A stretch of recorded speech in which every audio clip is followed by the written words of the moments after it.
So good afternoon, everyone. In the today's lectures, we have to discuss recent changes in Indian capital market. तो आप लोग को last time मैंने note send किया था, link send किया था, इसमें से आप लोग को रिफर करने का था and today's we have to discuss at that point. तो मुझे बताएगा points, what are the points and what are the recent changes in Indian capital market.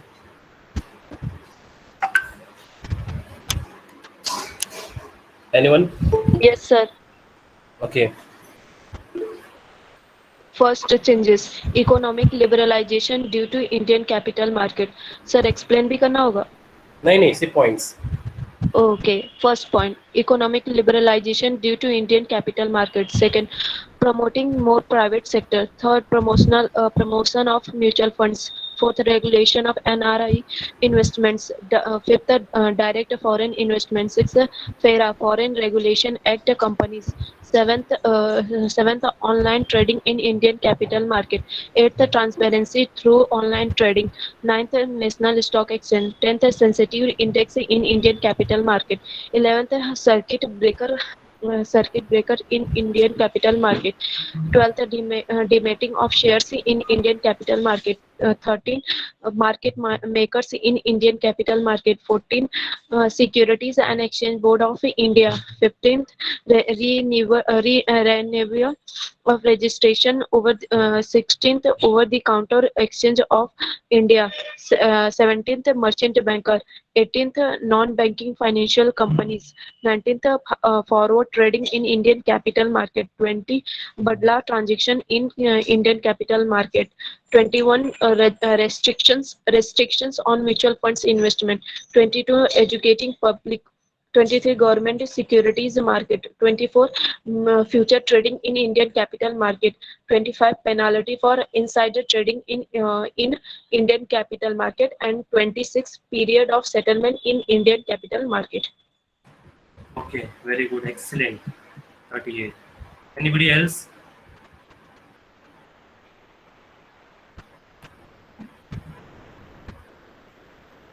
और कोई? Yes, 30 you can.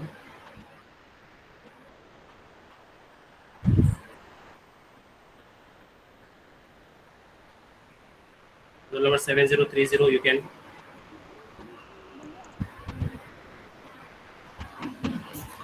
First, economic liberalization due to Indian capital market. Second, promoting more private sector banks. Third, promotion of mutual funds. Fourth, regulation of NRI investment. Fifth, direct foreign investment. Sixth, FERA companies. Seventh, online trading in Indian capital market. Eighth, transparency through online trading. Ninth, national stock exchange. 10th, sensitivity index in Indian capital market. 11th, circuit breaker in Indian capital market. 12th, dematting of shares in Indian capital market. Market makers in Indian capital market. 14th, Securities and Exchange Board of India. 15th, renewal of re-registration. 16th, over-the-counter exchange of India. 17th, merchant banker. 18th, non-banking financial companies. 19th, forward trading in Indian capital market. 20, Badla transaction in Indian capital market. 21, restrictions on mutual funds investment. 22, educating public. 23, government securities market. 24, future trading in Indian capital market. 25, penalty for insider trading in India capital market. 26, period of settlement in Indian capital market. That's it. Okay, very good, excellent.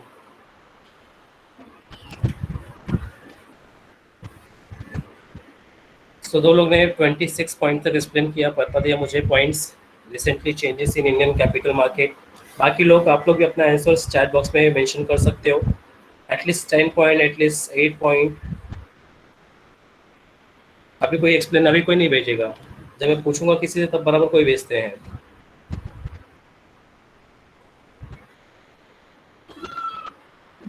Anybody else? और कौन बताएगा? Recently changes in Indian capital market. अब जिसने points को बताया है या जिसने नोट्स को पढ़ा है, सो उन लोग को ज़्यादा डिफिकल्टी फेस करने की जरूरत नहीं पड़ी रहेगी, आई थिंक, मेरे हिसाब से, because all this points they know very well about that, कि ऑलरेडी आप लोग ने इनके बारे में पढ़ चुका है कि इंडियन सिस्टम, फाइनेंशियल सिस्टम आने की वजह से कौन से डेवलपमेंट आपको देखने को मिले, कौन से फाइनेंशियल सेक्टर्स आए, कौन से स्टॉक मार्केट कब आए, किस टाइप, हर टाइप के बारे में आप लोग ने पढ़ लिया है। एम आई राइट? आप लोग को जिसने पढ़ा रहेगा नोट्स को, उनको ज़्यादा डिफिकल्टी फेस करने की प्रॉब्लम नहीं हुई रहेगी।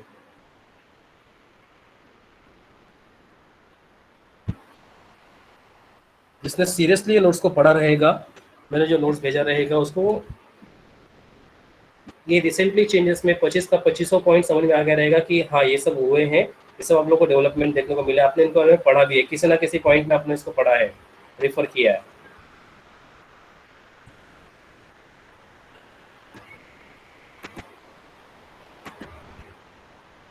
तो आप लोग से आंसर आना तो रह गया, मैं पूछता हूँ मैं अपने आप लोग से, पहले मैं टॉपिक खत्म कर दूँ, जो लोग नहीं पढ़ते हैं उन लोगों को बता दूँ। So recent changes in Indian capital market, उन्होंने 25, वाई 25, बिकॉज हमारे पास 25 पॉइंट्स और भी हुए हैं, but we can discuss the 25 recent changes in capital market, we can say that. तो जैसे जैसे नेशनलाइजेशन हुआ, कमर्शियल बैंक आए, ठीक है, फिर लिबरलाइजेशन, प्राइवेटाइजेशन, ग्लोबलाइजेशन आए, डेवलपमेंट बैंक बनाए गए, बहुत सारे एक्टिविटीज किए गए फाइनेंशियल सिस्टम्स में। तो सर्टन न्यू फाइनेंशियल इंस्टीट्यूशंस वे have been created in the country, just like NABARD, EXIM, SIDBI, ठीक है, 4 तरह के सेक्टर्स को क्रिएट किया गया था, एक बैंक सेक्टर्स को, नाबार्ड सेक्टर्स को, एक्सिम बैंक को और इंडस्ट्रियल सेक्टर्स को, which has the responsible for providing the funds in capital market. इनका काम था कि कैपिटल मार्केट में फंड्स प्रोवाइड करना। In existing development bank certain operational changes were made which enable them the financial more industrial activity in the country. Mutual funds started in both public sectors and private sectors. Banks have also improved the working capital in India. Recently हमको और भी changes देखने को मिल रहे हैं, और भी अभी डेवलपमेंट देखने को मिल रहे हैं इस कैपिटल मार्केट में। अगर हम बात करें फर्स्ट, तो हमको पता है कि इकोनॉमिक लिबरलाइजेशन के बाद ड्यू टू कैपिटलाइजेशन मार्केट क्या हुआ, किस तरह से आगे बढ़ा है। Roll number 38, can you read paragraph? Yes, sir. First, economic liberalization due to Indian capital market. The economic liberalization has led to more deregulation, liberalization and privatization of some of the public sector undertakings in India.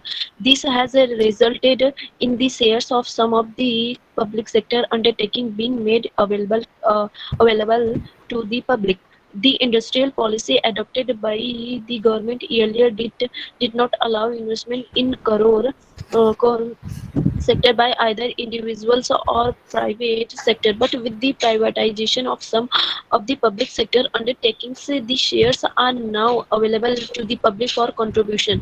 Example is Steel Authority of India, SAIL, the Navarathan companies consisting of major public sector undertakings such as ONGC, BHEL, All India Limited, Gas Authority, etc. are some of the companies which are yet to be privatized. Recently, the shares of BSNL were bought by Tatas. Okay, so ये first recent changes in India में हम लोग का first point है। Wait a minute,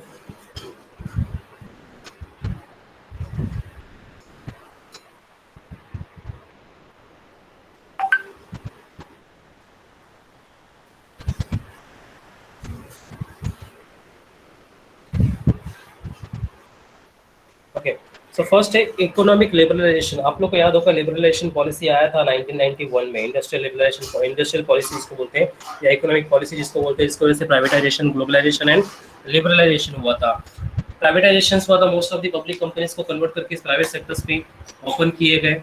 सिर्फ hardly 6 to 8 public company उस time पर रखे गए, रिजर्व रखे गए फॉर द गवर्नमेंट के लिए, बाकी के सब प्राइवेट सेक्टर्स भी आने लगे, ओपन होने लगे। तो ये कैपिटल मार्केट का एक बहुत बड़ा ये रिफॉर्म्स था, जिसमें आप लोग देखोगे कि this result has shares of some public sectors undertaking being the made available to the public. The industrial policy adopt by the government earlier did not allow the investors core sectors either individual or private. पहले इतना ये नहीं था कि लोग और private sectors invest कर सके, ये इन्वेस्टमेंट कर सके ऐसे सेक्टर्स में। तो उसके बाद जब पॉलिसी आने के बाद, प्राइवेटाइजेशन होने के बाद धीरे धीरे पब्लिक प्राइवेट सेक्टर्स भी बढ़ते गए। आज देखोगे तो आप हर जगह पे आपको प्राइवेट सेक्टर्स ही मिलेंगे। For example steel authority of India, Navratna companies consisting, Navratna मतलब वो तुम्हारा बाल पे लगाने वाला, सर पे लगाने वाला वो वाला नहीं, नवरत्न कंपनीज मतलब जो बहुत ही स्ट्रॉन्ग कंपनीज हैं इंडिया के लिए, ठीक है। ऐसी companies consider major public sectors undertaking such as the ONGC, well, Oil India Limited, Gas Authority, etc. are some of the companies which are yet to be privatized. Recently, these shares of VSNL were bought by the Tatas. तो कुछ private public companies आज किस में convert हो गई हैं, public companies में। आपने अभी रिसेंटली न्यूज़ भी सुना होगा, आई थिंक सो, आप लोग ने न्यूज़ सुना होगा कि जो रेलवे है उसमें कुछ पार्ट्स प्राइवेट सेक्टर्स के आने वाले हैं। एम आई राइट? ऐसा कुछ सुना है आप लोग ने कि कुछ पार्ट जो हिस्सा है कुछ सेक्टर्स रेलवे के वो प्राइवेटाइज होने वाले हैं। इसका मतलब क्या है कि जो पब्लिक सेक्टर्स का पूरा रेलवे सिस्टम है उसमें कुछ परसेंटेज अब किसका होने वाला है, प्राइवेट सेक्टर्स का होने वाला है। सर डिसीजन चल रहा है और बहुत सारे ऐसे कंपनीज भी हैं जो पब्लिक सेक्टर से कन्वर्ट करके प्राइवेट सेक्टर्स में कर दिए गए हैं।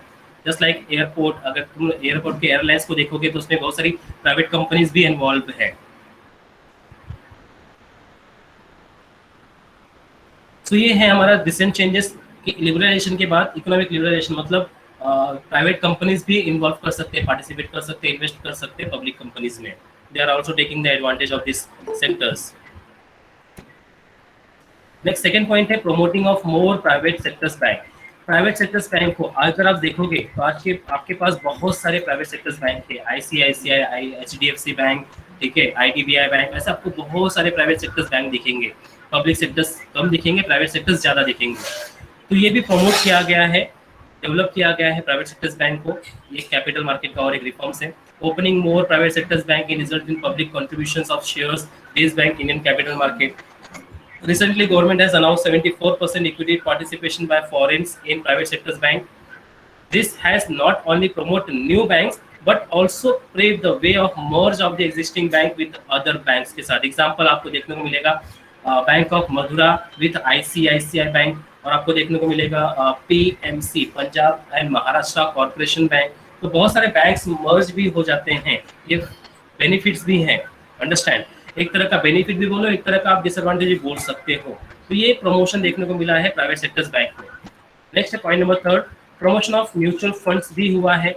लोग इन्वेस्टमेंट करना ज़्यादा सीखे हैं 1991 के बाद से, शेयर मार्केट में ज़्यादा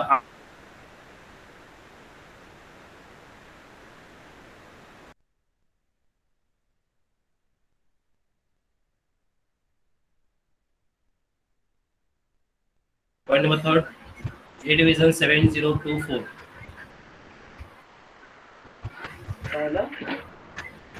Point number third, Promotion of mutual funds. The promotion of mutual funds by nationalized as well as non-nationalized banks has also improved the Indian capital market. They were helpful to the public by the way of tax saving schemes. Example, UTI's monthly income scheme, mutual funds promoted by nationalized bank have increased investments. SEBI has regulated the working of mutual funds and the banks have to publish their net asset value every week for furnishing the details in leading newspapers. At present, the condition of some of the mutual funds is very alarming, with the value of their investment going below the face value of the securities. Hence, there is every possibility of the public losing their confidence in the mutual funds. Example, Unit Trust of India. Yes, unit trust of India UTI। Mutual funds की स्कीमें बड़ी हैं। अगर आप देखोगे तो mutual fund पे आपको बहुत सारे वैरायटीज मिलेंगी। ये एक तरह का लोगों के पास से पैसा निकालना और उनको सेविंग में कन्वर्ट करने का एक हैबिट था। ये स्कीम्स थी गवर्नमेंट के द्वारा कि लोग कैसे भी हो, लोग किसी ना किसी सेक्टर से जुड़े, चाहे वो स्टॉक मार्केट से जुड़े, चाहे वो बैंकिंग सेक्टर से जुड़े, चाहे वो UTI म्यूचुअल फंड से जुड़े, लेकिन वो जुड़े, उनका जो पैसा है वो मार्केट में आना चाहिए। तो ये स्कीम में लाई गई, म्यूचुअल फंड्स लाए गए, ठीक है, एक तरह का म्यूचुअल फंड का प्रमोशन भी किया गया। नेक्स्ट है regulation of NRI investment, non resident India investment. Amendment of foreign exchange regulation act FERA into the foreign exchange management act, उसमें कन्वर्ट कर दिया गया फेमा में। पहले फेरा था, उसको फेमा में कन्वर्ट कर दिया गया। has given more encouragement of non-resident investors. The percentage of NRI's investment in India companies has been increased 5% to 24%. 1991 के पहले 5% इन्वेस्टमेंट हुआ करता था, अभी 24% इन्वेस्टमेंट आ गया। कब? लिबरलाइजेशन, प्राइवेटाइजेशन, ग्लोबलाइजेशन होने के बाद। आप लोगों ने सुना रहेगा पहले फॉरेन डायरेक्ट इन्वेस्टमेंट 49% होता था, राइट? 49 एंड 50 अप्रॉक्स होता था 1991 के पहले। एफडीआई जो फॉरेन डायरेक्ट इन्वेस्टमेंट, जो इंडिया के इन्वेस्टर्स कर सकते थे, जो बाहर के इन्वेस्टर्स कर सकते थे, ओनली फॉर बियॉन्ड 49 to 50% की हिसाब से था। आज इंडिया में इन्वेस्टमेंट, या आज इंडिया के इन्वेस्टर्स बाहर किसी कंट्री में 100% इन्वेस्टमेंट कर सकते हैं एफडीआई फॉर्म में। वहाँ पे लैंड खरीद सकते हैं वगैरह, इन्वेस्ट कर सकते हैं किसी शेयर्स में, किसी बॉन्ड्स में, किसी डिबेंचर्स में। अंडरस्टैंड? ये भी डेवलपमेंट देखने को मिला है कैपिटल मार्केट में।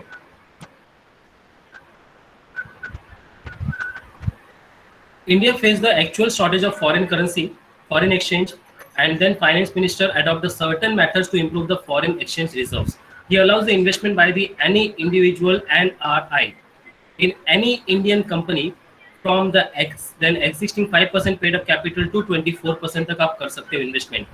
This has resulted the more inflow of foreign funds आने का शुरुआत हो गया.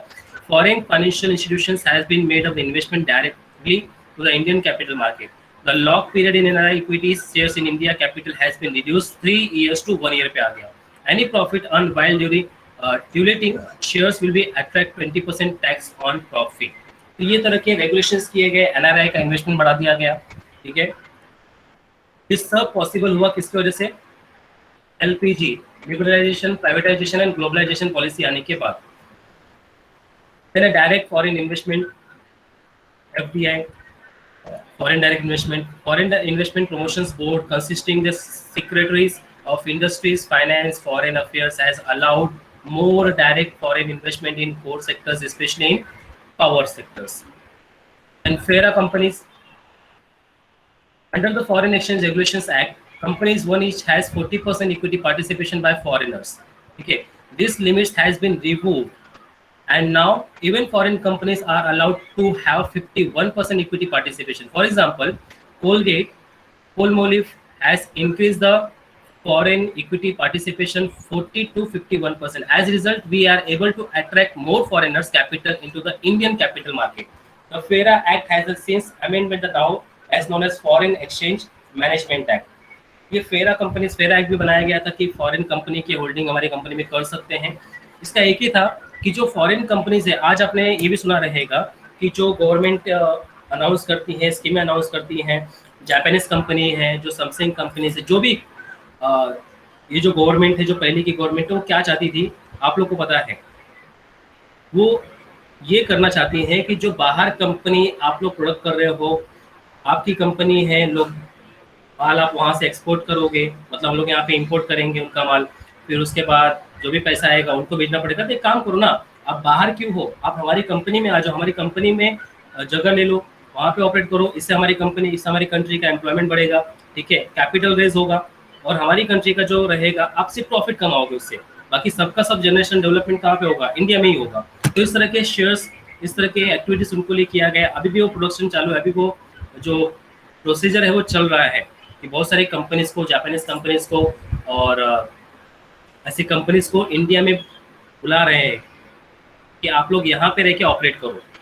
उनका शेयर्स अगर यहाँ पे नहीं कर सकते हो तो एक काम करो, आप कैपिटल इन्वेस्ट कर दो, ठीक है। तो ये सब डेवलपमेंट का काम हुआ है in capital market. Online trading in Indian capital market, online trading बढ़ गया है 1991 के बाद से। Some of the trading leading stock Indian have introduced computer system at the trading activities. The broker can get the hooked up and do the trading on online basis. The computer terminals will enable the public and brokers to know the price prevailing in the market at any time. आप लोग को जो मैं share market का BSE NSE का दिखाता रहता हूँ, सब अभी ऑनलाइन होता है, ठीक है। ट्रांसपेरेंसी है, जो भी आप करोगे आपको पता चलेगा। Online trading through the computer has brought in the transparency to the transaction in the market. People are able to know the price prevailing, क्या चल रहा है मार्केट में, एनी टाइम कभी भी देख सकते हैं। such as broker के through cannot deprive their client of their profits, छुपा नहीं सकते, कोई ब्रोकर किसी भी कंपनी का प्रॉफिट छुपा नहीं सकते, क्योंकि all this information हमको साइट्स पे मिल जाते हैं। The manipulations in opening and closing price of shares by the broker market is no longer possible. अब वो प्राइस छुपाना, कितना प्राइस चल रहा है, कितने प्राइस में बेच रहे हैं, वो सब हट गया है ऑनलाइन होने की वजह से। नेशनल स्टॉक एक्सचेंज आया है, ठीक है, you know the national stock exchange, Bombay stock exchange भी है, नेशनल स्टॉक एक्सचेंज भी है। तो point number 9 and point number 10 दोनों के ऊपर है। नेशनल स्टॉक एक्सचेंज बड़ा है कैपिटल मार्केट के लिए, बॉम्बे स्टॉक एक्सचेंज भी बड़ा है कैपिटल मार्केट के लिए। निफ्टी में 50 कंपनीज आती हैं और सेंसेक्स में 30 कंपनीज आती है, आप लोग को पता है, you know the very well about that. Circuit breaker in Indian capital market, circuit breaker को हम लोग बोल सकते हैं कि स्कैम को होल्ड करना, स्कैम को रोकना है, स्कैम को कैंसिल, वो तरह की एक्टिविटीज को रोक देना। Roll number 7029, read this point number 11।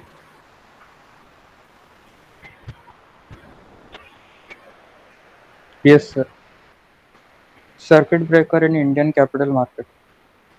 Wild fluctuations in the stock market is a thing of the past. There cannot be any more stock scam as engineered by Harshad Mehta. For this purpose, the Bombay stock market has introduced a cutoff switch which is called circuit breaker. Whenever the market index goes up by more than 10%, the circuit breaker will go up, bringing the entire operations in the market to a standstill. This will be for a period of 30 minutes, after which the market will resume, and this will bring down the share price. The stock market operates for 2 hours each day, and any termination in the circuit breaker after initial 1 hour and half hours of working will result in market closing for the day. Since the market operations cannot be resumed for the day, share prices will fall. Wild speculations in shares will be a thing of the past. Yes, मतलब होने वाले scams को जो brokers रहते हैं, जो shares रहते हैं, जो शेयर होल्डर्स होते हैं, ठीक है, कभी कभी जो इनमें एक्टिविटीज करते हैं, तो आप लोग को पता है हैकिंग करने का सिस्टम बहुत होता था। तो जैसे ही ऑनलाइन हो गया, तो ऑनलाइन होने के बाद एक सर्किट ब्रेकर लगाया गया कि किसी भी तरह का स्टॉक स्कैम नहीं हो सकता, जस्ट लाइक हर्षद मेहता के जैसे हुआ था। ठीक है, उसका बहुत सारे कट ऑफ लिए गए, बहुत सारे एक्टिविटीज किए गए, उसको अच्छी तरह से डेवलप किया गया, ऑनलाइन बनाया गया। तो ये सब एक्टिविटीज हमको देखने को मिला है recently, changes in Indian capital market. And demat accounting shares in Indian capital market, ये भी बड़ा है। Introductions of DMAT as resulting in improving the standards further. DMATing is a system under which physical delivery of stock या shares has no adopted. मतलब physically पहले वो counter पे खड़े होकर कितना शेयर चाहिए वगैरह वगैरह लिख लेते थे, अभी नहीं, ये सब नहीं होता। This called scriptless trade. The shares of individual investors are held by the stock holding company and a passbook is given individual investors. Any sale of the purchase of shares will result in entries made in the passbook, just like your bank account के जैसा, ठीक है। The company's concern also inform the making due to alteration in share register. This has prevented blank transfer and speculation. Every transaction in the market is not only record but is bring revenue government to form of registration and stamp charges. Blank transfer will not be possible and short-term speculation in share cannot be done.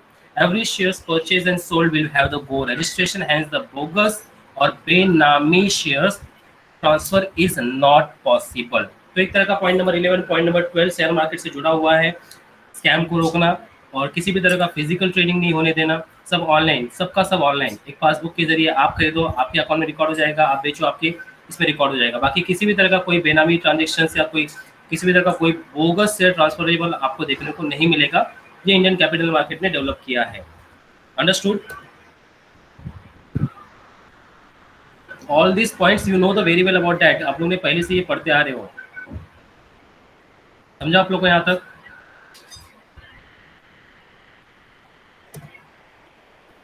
And market makers is Indian capital market. The share price of company will be declined by the market forces of demand and supply. जो भी share price बढ़ता कम होता है वो depend upon the demand market of conditions पे होता है, मतलब डिमांड एंड सप्लाई पे। There are market makers who will ensure the supply and a reasonable price for the stock companies. By introducing these market makers, manipulation of the share price by the broker prevented. जो market makers होते थे वो क्या करते थे, ज़्यादा price कम price बताते थे, एक्चुअली प्राइस कुछ और होता था। तो ऐसे लोगों को क्या कर दिया गया, हटा दिया गया। उसके जगह पे एक मार्केट मेकर्स लेकर आए गए जो सही तरीके से मार्केट शेयर्स का एडवाइस कर सके कि प्राइस कितना है, कौन से फैक्टर्स होते हैं प्राइस बढ़ने के कम होने के, कितना डिमांड कितना सप्लाई चल रहा है। तो ये सब आप लोग को डेवलपमेंट देखने को मिला है इंडियन कैपिटल मार्केट में, स्टॉक मार्केट में। देन सेबी आया है, you know the SEBI very well. The creation of Security Action Board of India, important development in Indian capital market and India. SEBI has not only replaced the controller of capital issues but also brought uniformity and transaction in stock exchange. जितना भी कोई भी illegal activities होगा वो सब सेबी के under होगा, वो देखता है किसी भी तरह का इलीगल एक्टिविटीज ना हो पाए। तो सेबी को बनाना एक मेन रीजन था फॉर दी स्टॉक मार्केट के लिए। Renewal of registration, all the brokers, जितने भी ब्रोकर्स है, सब ब्रोकर्स है, आप लोग ने पढ़ा है, इन सबको अपने आप को रजिस्ट्रेशन कराना पड़ेगा सेबी के पास से। For any complaint against them, inquiry, if found guilty then punishment is given. अगर सेबी ने किसी भी तरह के कोई ब्रोकर्स को, कोई सब ब्रोकर को गिल्टी पाया उनके इलीगल एक्टिविटीज करे तो उनको पनिशमेंट भी दिया जाता है। ये भी रिन्यूअल हुआ था रजिस्ट्रेशन में। Over the counter exchange of India, OTC-EI, for this purpose of newly promote companies, another stock exchange with lesser degree of the condition has been promoted. It's called over the counter exchange of India. It may not be possible for all the new companies to list their shares with the stock exchange. सभी company का possible नहीं होता कि अपने अपने companies का अपने अपने शेयर्स को लिस्टेड कर दो स्टॉक एक्सचेंज में। तो इसके लिए क्या बनाया गया, ओवर द काउंटर बनाया गया। The shares of capital this company will be low and hence there should be arrangement for the listing such companies shares. This creation over the counter exchange of India, OTC-EI, is help of the new promoted companies. अभी देखो आपने सुना रहेगा कि जो Sensex है उसमें 30 ऐसे कंपनीज आती हैं जो वेल साउंडनेस होता है। तो आपको पता है ना कि जो सेंसेक्स मतलब BSE में 30 कंपनी ऐसे आते हैं जो बहुत ही स्ट्रांग, जिनका फाइनेंशियल कंडीशन बहुत ही अच्छा है, ऐसे कंपनीज का लिस्टेड होता है। तो बाकी कंपनीज का क्या करें, जो बाकी कंपनीज भी हैं वेल नॉट साउंड्स प्रॉपर, इतना फाइनेंशियल कंडीशन इतना स्ट्रांग नहीं है, पर ऐसे कंपनीज को तो लिस्टेड होना चाहिए, उनको भी शेयर्स बेचना चाहिए। तो उसके लिए क्या बनाया गया है, over the counter exchange of India, OTC-EI। उसके लिए ऐसे कंपनीज के लिए ये काउंटर बनाया गया, ये डेवलपमेंट किया गया। देन मर्चेंट बैंकर्स आए गए। Merchant banker have been permitted to take the part in stock exchange. Underwriters आ गए, मर्चेंट बैंकर्स आ गए। Operation there the functions are regulated by SEBI के अंडर, सेबी की गाइडलाइंस के अकॉर्डिंग वो अपना काम करते हैं। They not only help the companies in capital budgeting but also guide the foreign investors to purchase the securities. Merchant bankers through the financial market help some of the companies to obtain fresh capital. They also go for in the syndications of loan and help the new started companies in issue of shares. Merchant banker, underwriters हर तरह से आपका help करने में आगे रहते हैं। Non banking financial companies भी आई हैं। The role of non-banking financial companies has also been controlled. RBI has introduced new conditions restricting their activities. New norms with regard to capital of non-banking financial companies has been introduced. For cheat funds, a separate act has been passed, restrict minimum bidding 40%. तो non banking companies भी increase हुए हैं। आपको Home Credit, Bajaj finance, chit fund, निधीज वगैरह आपको देखने को मिले रहेंगे मार्केट में। तो उनको रेगुलेशन, उनको कंट्रोल करने के लिए भी एक न्यू गाइडलाइंस बनाए गए हैं। ठीक है। Forwarding trading in Indian capital market, forward trading has been introduced 9th June 2000 Bombay Stock Exchange on the trial basis and is found successful. It will be extended, उसको आगे बढ़ा दिया गया। It will be helpful for investors in ascertaining the true colors of existing company. Then बदला transactions in Indian capital market. बदला is a transfer of contract. बदला मतलब क्या, आज तुम्हारा है कल मेरा हो जाएगा, it's like a exchange type. बदला is a transfer of contract from one period to another period, where either buyer or seller is unable to execute the contract, for which purpose defaulting parties will pay the badla charges, which are decided by the stock exchange. At present, SEBI has the banned badla transaction. आज के time पे SEBI ने इसको बंद कर दिया गया है। पहले कैसा होता था, बायर्स एंड सेलर्स में जो कॉन्ट्रैक्ट हुआ करता था, अगर सपोज उनमें कॉन्ट्रैक्ट पूरा नहीं हो पा रहा है तो कोई एक थर्ड पार्टी आके पेमेंट करके वो कॉन्ट्रैक्ट अपने पास ले लेती थी। लेकिन इस टाइप का आज के टाइम पे SEBI ने ऐसे कॉन्ट्रैक्ट को बंद कर दिया गया है। Then restriction on mutual funds. Mutual funds पे restriction लगा दिए गए इन्वेस्टमेंट में। There has been the restriction on role of mutual funds money market. They cannot invest more than 10%. You know the mutual fund money market. आप लोग ने इसको short term instrument में पढ़ा है मनी मार्केट के अंदर। तो these are the restrictions role of mutual fund money market. They cannot invest more than 10% of their investable funds. Any single company or not than 10% single companies issue of shares can be purchased by mutual funds. कुछ restriction लगा दिए गए हैं। Educating public, लोगों को educate करना, ये भी इंडियन कैपिटल मार्केट का एक एक्टिविटीज ही है, जिससे अभी मैं आप लोग को एजुकेट कर रहा हूँ कि इंडियन कैपिटल मार्केट क्या है, किस तरह से काम करते हैं, शेयर मार्केट क्या है, कौन से बैंकिंग कंपनी से कौन से बैंकिंग कंपनी ने ये RBI का काम किया, ये एक तरह का एजुकेटिंग करना होता है। प्रेस एंड मीडिया ऑल्सो इसमें काम करती हैं, contribute lot of popularising the Indian capital market. They have the highlighting the price of security every day. आप लोग न्यूज़ चैनल पे देख सकते हो, स्टॉक मार्केट का न्यूज़ चैनल एक अलग से आता है। The mutual funds and merchant bank have been the asked to set a part of portion of their fund toward the educating people and public on development in Indian capital market. Then government securities market, G-Sec securities also बनाया गया। After the stock scam, central government has declined government securities from trading along with the company security.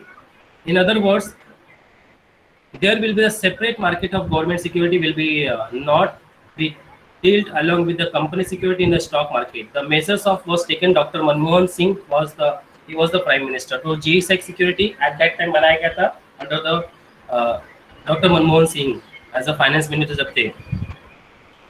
The next, future trading in Indian capital market, future forward swap, ये सब आपको देखने को मिलेगा, just like a derivative market. Future trading is a contract buy or sell particular financial instrument on a future date, a specific price. A contract enables parties transfer according to changes in price from one person to another person. By this, the risk is minimized. Every future contract we have been buyer and seller, and if one makes a profit in particular contract, other person may try to minimize his loss through the some other contract. The future market provides a scope of the traders minimum their losses and risk of the trading facilities financial instrument. We have the different types of financials futures, इसको हम लोग derivative market बोलते हैं। Then second last is penalty of insider trading in Indian capital market. In 2002, SEBI Act was amendment to make the insider trading punishable. अगर कोई insider trading करता तो उसको punishable करना पड़ेगा या करना है, ऐसा ऑफेंस पास किया था। ठीक है, एक क्रिमिनल ऑफेंस होता था। The penalty has been rate has been enhanced 1 lakh per day. एक दिन के हिसाब से 1 lakh, maximum penalty up to गोस 25 करोड़। अगर कोई कंपनी, कोई लिस्टेड कंपनी या कोई ऐसी कंपनी है जो रजिस्टर्ड है, जो लिस्टेड है, अगर वो ऐसे कोई इलीगल एक्टिविटीज करने में पाई जाती है, जो proper rules and regulation follow नहीं करते, तो ऐसे लोग, ऐसे कंपनीज पे 1 lakh per day penalties up to the goes increase maximum 25 crore तक का पेनल्टी चार्ज करती है। Then period of settlement in Indian capital market, you know the period of settlement T+2 days का पीरियड ऑफ सेटलमेंट होता है। After removing बदला, जब बदला रिमूव कर दिया गया तो सेबी ने इंट्रोड्यूस किया सेटलमेंट करने के लिए T+2 system of settling transactions in capital market according to all transaction entered in the capital market should be complete within 2 days excluding the date of trading. आज के दिन से 2 दिन के अंदर सेटलमेंट होना चाहिए। तो ये था recently changes in Indian capital market. Understand in short.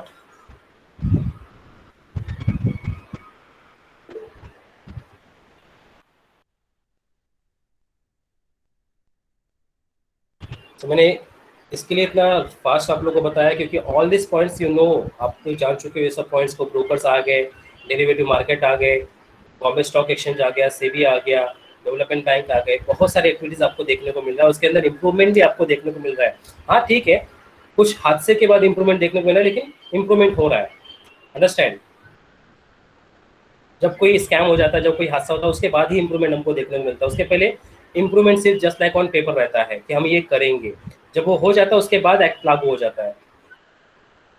तो ये तो बहुत पहले का आदत है, but we know all the development recent changes in Indian capital market. Understood?